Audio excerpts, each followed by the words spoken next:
Everyone loves making stretchy bracelets, and they're really easy to make and they're fun to wear because you don't need a clasp. But there are some questions that I'd love to answer about stretchy bracelets. So let me start out by just showing you some fun things that you can put on them. These are crystal rondelles, and what they are is a metal piece that has faceted crystals set into the side. So they're kind of channel set there, and you actually use that as a bead spacer between other types of beads. And you can use them with anything, but I love the way you can combine the luster of crystal pearls with the faceted crystals. It just has a really great look.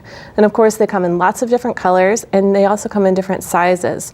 So you'll want to choose one that works well with the beads that you're using. For example, these are 8mm, so I used a slightly larger rondelle. Now on this bracelet, I chose 6mm pearls with the 6mm rondelle. And this is a really great birthstone project because you could make them in the birthstones of the person that you're giving a gift to.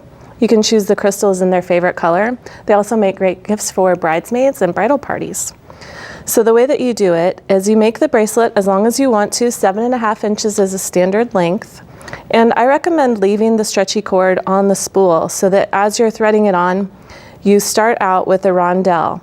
Now, normally you would think about tying the knot in the back of the bracelet, but in this case, the hole on the rondelle is a little bit bigger than the pearls, so your knot is actually going to be hidden in the front. So I'll go ahead and trim this end and then tie my knot. Now, tips for tying knots in stretchy cord, it can be a little bit tricky because it's kind of slippery.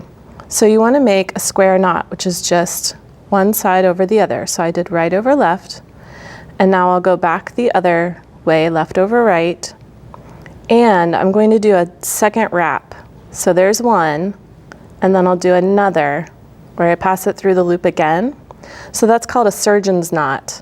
And when you tie it, that makes your knot really nice and tight. And you want to snug this all down so that it's good and tight. And you can pull it a little bit, give it some tension, see if your knot is tight enough. If it isn't, you can hold it in both hands and then pull all 4 directions. So you're kind of pulling while you adjust the knot. So you kind of stretch it and give it some tension. Okay, now the next step is really important. You'll want to add some jeweler's cement, some bead stringing glue right here on the knot, and then set this aside to dry until your glue is completely cured. Now don't use a cyanoacrylate glue because that can get brittle and stiff and cause your bracelet to break. So make sure that it's a glue that has a flexible bond. Now you'll come to the end and you'll just use your wire cutters to get really close to the knot and trim the ends. That's after your glue is dry. So those are some tips for stretchy bracelets.